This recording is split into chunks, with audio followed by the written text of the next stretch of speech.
Welcome. You know else has been a neat thing to be part of? Watching this top 8. Oh my gosh. Where do you rank this game, that match? Nassif Chapin? It's a top 5 Got to match. be top 5. I'm having trouble thinking of 2 matches that were better. I think it's certainly one of the 5 most exciting matches in the history of the Pro Tour. Yeah, and just watching Nassif's thought process.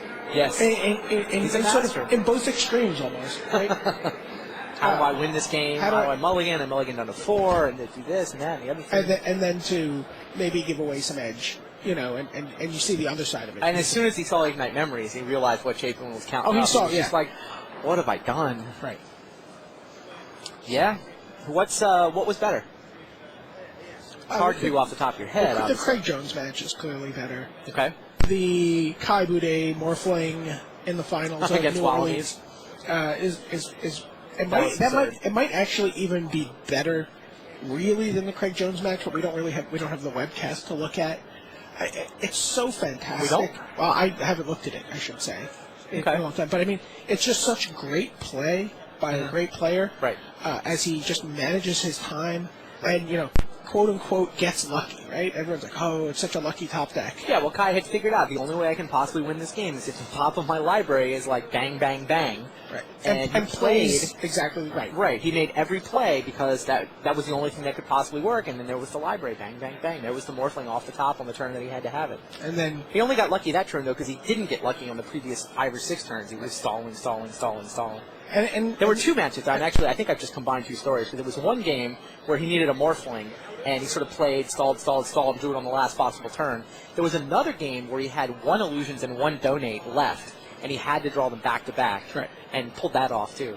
Right. And the best part about that is he made Eric Taylor eat his hat. That was awesome. No, literally eat his hat. Yeah, no, we've been talking about the Hall of Fame. I almost wanted that was like the missing image from the Kai montage. Right? It's really, truly one of the sort of most iconic moments, really defining who Kai was as a player. Because, of course, the setup. A lot of you guys know this story, but it's worth telling for those who don't. Kai, Finkel was the best player in the history of the game. Finkel was the consensus best player. Finkel. Kai comes along, he wins Player of the Year. Yeah, but John also won Player of the Year. Okay, Kai wins a 2nd Pro Tour. Kai wins a 3rd Pro Tour. Oh my goodness, nobody's ever won 3 Pro Tours before. And it was actually I was asked the question. It was sort of Eric Taylor and I had that similar experience when Kai won. I think it was the Chicago that he won, right. With Gotcha Dameron with Armageddon to ice the game. And is he the best player in the game yet? What is it going to take? What is it going to take in order to put Kai over the top, ahead of John Finkel? And I made the comment, he has to win New Orleans. He has to win the next one.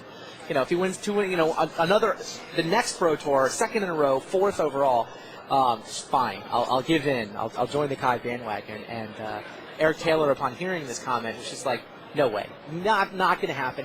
No chance. If Kai does that, I'll eat my hat. Nice, felt fedora that Eric would wear around all the time. And if Kai didn't win New Orleans, and the next Pro Tour, I remember Eric over in side events, he got the hat and a bottle of ketchup. Yeah. And literally a bottle of ketchup, pair of scissors, he's cutting off pieces, it's just drowning it in ketchup to try to make it go down, just pounding the table in agony. You're not supposed to eat felt. That's not what it's intended for. If you go to the Pro Tour San Diego coverage, you can actually find a little photo, a montage, I believe, of him eating the hat. Nice. Yeah, I've seen it online before. Yeah. But meanwhile, in 2007, we have a world championship to decide. We do. Absolutely. Uri Peleg, who's making his own kind of history, is the first Israeli player to play on Sunday. Mm-hmm. And he's taken it, to the finals. He's playing a deck that Pat Chapin, who's 8.5 years. It has been 8.5 years since Pat's last top 8. We figured out it's the longest gap between top 8s in the history of the Pro Tour. Previously, it was Gab Sang. Yeah, Gabe Sang went from he went back-to-back top 8s in season 2 in Rye, by the way, which was Pat Chapin's first top 8. Gabe and Pat were both in the Rye top 8, and then Gabe top 8 at Worlds that year, Worlds 2007. Didn't make another top 8 until Atlanta, where he teamed with Gabriel Nassif to actually win the Pro Tour. To bring it nicely full circle. Absolutely. So 8.5 years from Chapin is now the new record for the longest gap between top 8s. Chapin's been playing very actively the last year, writing about the game constantly. Just one of the most prominent figures in the game right now. That's fair. And he's very much out there constantly. Yeah, his Star City column is, I know, a lot of people learning a lot about what decks are good from that article. I mean, it takes a lot of stones to call yourself the innovator. And you really need to. But I think he's backed it up this weekend. I think he's backed it up. He created this deck, which you can't see through the glare, but it's the Dragonstorm. It's a Dragonstorm deck, Pyromancer Swath. People thought this deck was dead. Saw a version of it being played in Grand Prix Daytona in a side event. Has he built the door in the Siege Tower deck in his article yet? Did he build the other deck too? Went into the lab, but he's scared. He's scared of the deck he's facing. Yeah, it's true. It's true. He's nervous facing Uri Pelig's deck. We talked a little bit during the semifinal wrap up about this matchup. Yeah, the sideboard and we looks talked scary, right? We talked about all the sideboard, but there's Super, also Nath. and 4 main deck Thoughtseize that we forget. Oh, by the way, Thoughtseize hasn't really been enough. I mean, it's really right. The thing is, green-black is a good matchup for the Dragonstorm deck in general. Thoughtseize is annoying, sure, but Thoughtseize alone isn't going to get the job done. It's like, okay, fine, you got my Dragonstorm. I'm not going to kill you on turn 4, but what? I'm taking 1 from Llanowar Elf? Right. Ooh, Oron Viper. You take a lot of the green-black decks are built as these rock-style, mid-range control decks. It takes 10, 12 turns to kill you. The Dragonstorm deck is just like, I'll just put some counters on a fetch land. I don't need a hand. I'm just going to draw Bogart and Hellkite off the top. That might be good enough. Or I'm going to put Glide's ending it. Or I'm going to put my Dragonstorm under my Spine Marginal. Absolutely, and just shock you a couple of times. And I don't really care what you take out of my hand because I'm going to have enough burn left to do 7 no matter what. Yep. And then I'm going to get my Dragonstorm. So this green-black deck, however, not only does it have the main deck Thoughtseize, it's also got a faster clock than the average green-black deck. Doran hits freaking hard. Yeah, it comes down on turn 2, deals 5 on turn 3. We saw in the last in the semifinals. It brings in the bird. That is a fast clock. It's actually dealing 6 because of the on bird. turn 3 because the bird gets in for 1 also. Sure. So Doran with the fast clock. The Thoughtseize is backed up with a bunch of discard from the sideboard. Right, virtually 3/3 Oron Vipers. Sure. It's true.